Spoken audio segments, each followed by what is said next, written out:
Ladies and gentlemen, good afternoon and welcome to the National Baseball Hall of Fame and Museum. We are so honored to have all of you in attendance this beautiful Columbus Day weekend, and you'll have to take my word for it, but the sun is coming out. It's going to be the rest of a beautiful weekend here in Cooperstown, and as of right now, 2 p.m., your Columbus Day weekend officially begins. So thank you for being here with us today. My name is Brad Horn, and for the next hour, we're going to go in depth with one of baseball's greatest legends. We're not only going to find out what made him one of the game's most feared hitters, but in a very special twist today, we're going to talk about two enduring themes that go beyond baseball, that go to the heart of this game, this institution, and this history. And we know so many of you in attendance today are members and longtime members of the National Baseball Hall of Fame and Museum. We thank you for being here. It's nice to look out and see a lot of familiar faces in the crowd. We also want to recognize a very special guest with us today. It is our great honor to have with us the 2000 Ford C. Frick Award winner for Broadcasting Excellence here from Cincinnati this weekend, Marty Brenneman. Marty?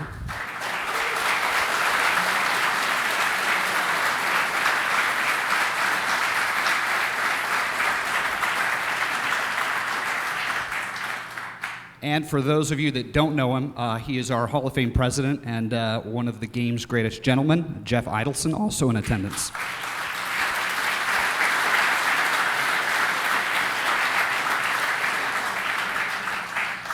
For those of you who are familiar with our Voices of the Game series, you know that they couldn't happen without the great support of the Otasaga Resort Hotel. For those of you who have been in attendance before for these sessions, you know too that we spend this time going inside in depth to learn more about a baseball legend.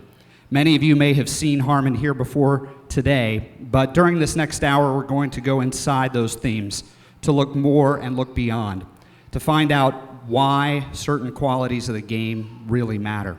It's all a part of our special celebration today called Character and Courage Day here at the Baseball Hall of Fame. And those are two themes that every day of the year here in Cooperstown are on display. They're a part of baseball history, they're a part of our programs, and for the visitor experience, they're a part of the message you first receive as you walk into the museum. Last year at this time, we dedicated 3 beautiful bronze statues of the likenesses of Lou Gehrig, Jackie Robinson, and Roberto Clemente. We're going to talk about those, why those matter, and talk about character and courage. At the conclusion of this event today, we also have a special program in our Bullpen Theater at 3 p.m., a special presentation of the film Bang the Drum Slowly, a great display of character and courage. But without further ado, you know that his 573 home runs tell much of the story about his impact on the game. We hope you'll learn a little bit more today about what his impact is outside of the game, why he was considered one of the game's greatest gentlemen, and why his legacy endures today. You know, they call him the killer, but there really couldn't be anything further from the truth because he's probably the nicest man on the face of the earth. Ladies and gentlemen, Harmon Killebrew.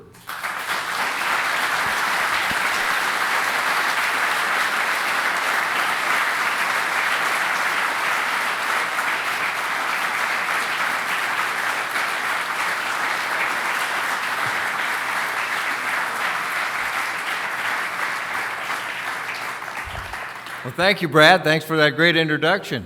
I thought I was gone to that big baseball park in the sky there for a minute.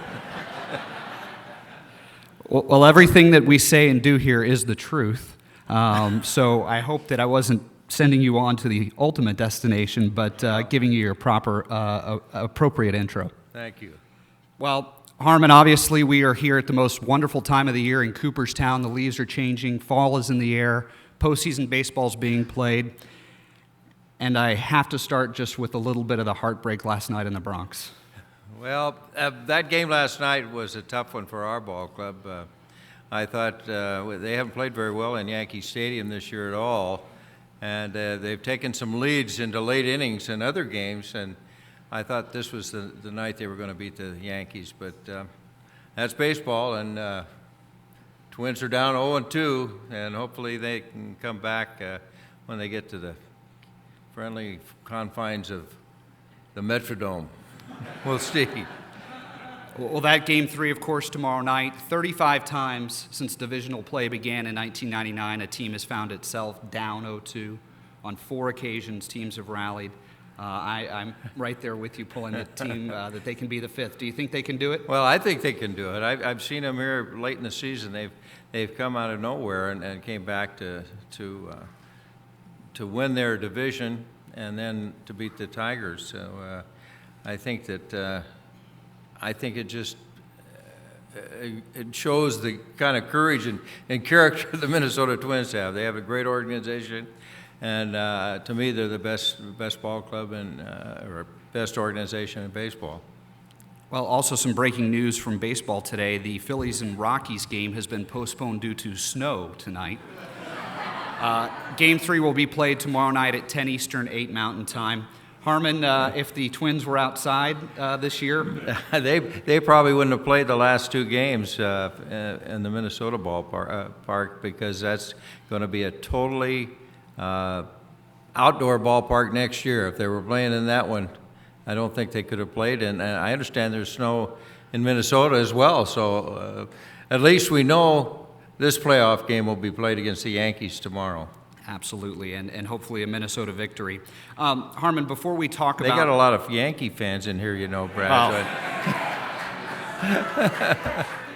Yankee fans can allow the Twins to win at least one game, right? I remember Jim Lemon, who was a coach on our ball club, used to come in, and he played with us for a lot of years in the Griffith organization. He'd come into the clubhouse in Minnesota, and he'd say, "It's okay, guys. It's just flurries, no accumulation." And that's the way it was in Minnesota. We played in a lot of flurries and bad days when we shouldn't have played. Did you ever get snowed out? Yes, we did. In fact, the first game we played in Old Metropolitan Stadium, they had to shovel snow off the field to get the game in. But yeah, we were snowed out quite a few times up there. And next year, the Twins move into the brand new Target Field. Outdoor baseball returns to the Twin Cities. It's going to be one of the most beautiful ballparks in baseball, but no roof. So we'll see what happens. As part of this very special day, Harmon, you're certainly here for a reason.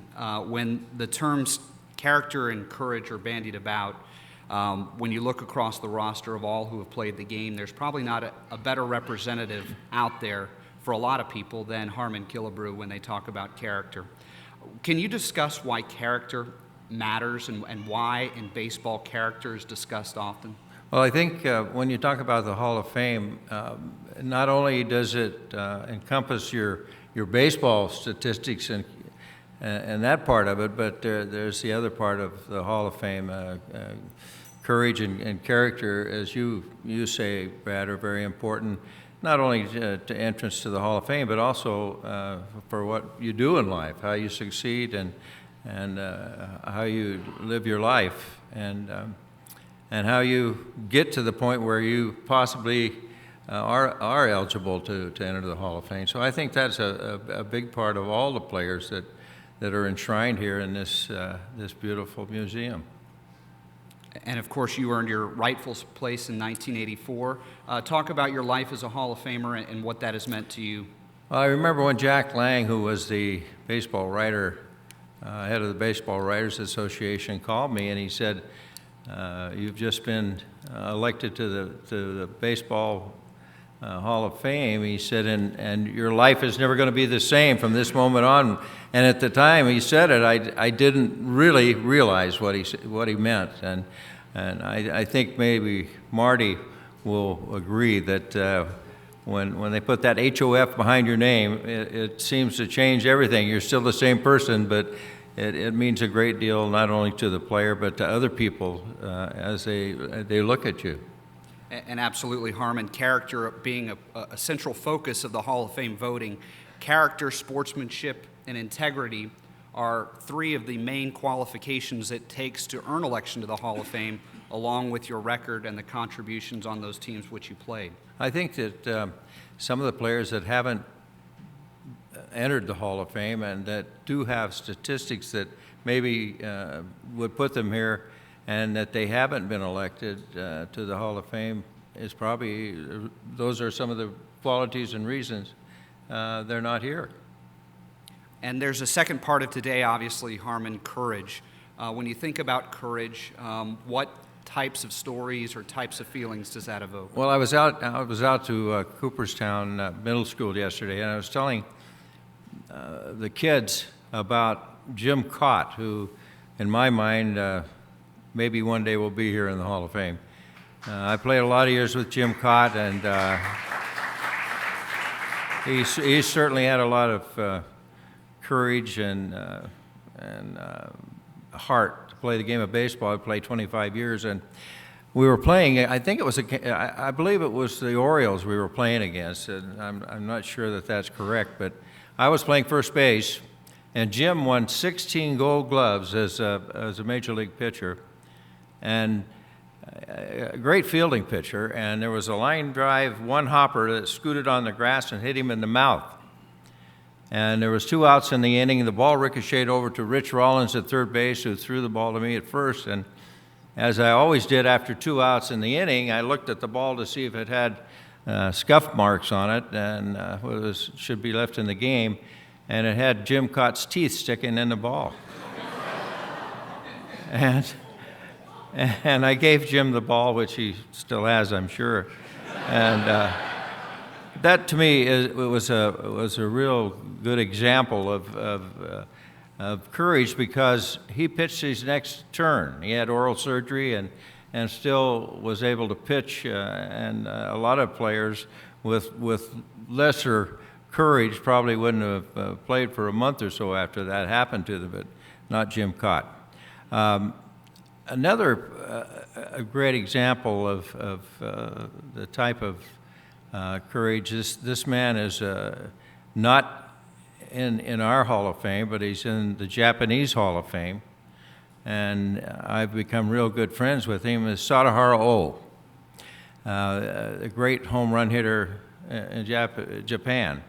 Everybody knows how many home runs Hank Aaron hit. Does anybody know how many Sadaharu Oh hit? That's close. 868, I think, is what he hit, more than anybody in the history of the game. So I asked what his philosophy of hitting was.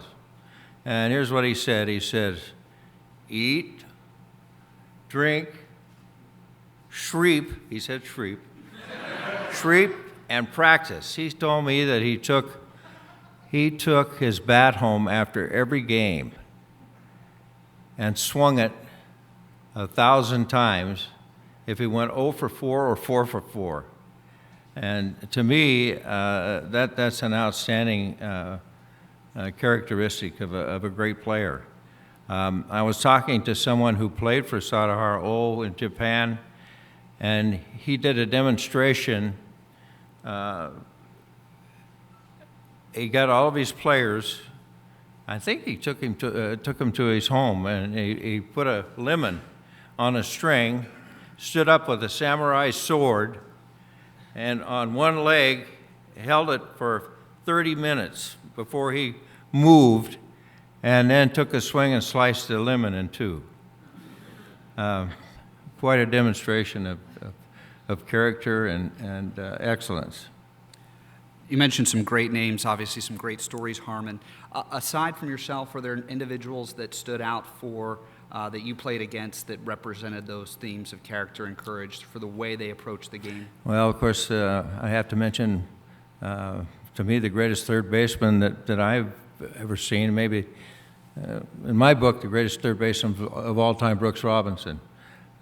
Brooks has always displayed that type of character. Another one that I have always admired and have a great feeling for, Al Kaline, his demeanor and character. He once took his bat, though, and slammed it into the bat rack and broke his hand. And my roommate, Bob Allison, and I sent him a telegram and said, why did you do that, dummy? But there are so many players that are now in the Hall of Fame that have that type of character. Baseball, like life, is a constant up and down. And how we deal with that, I think in the long run, shows what kind of character we have.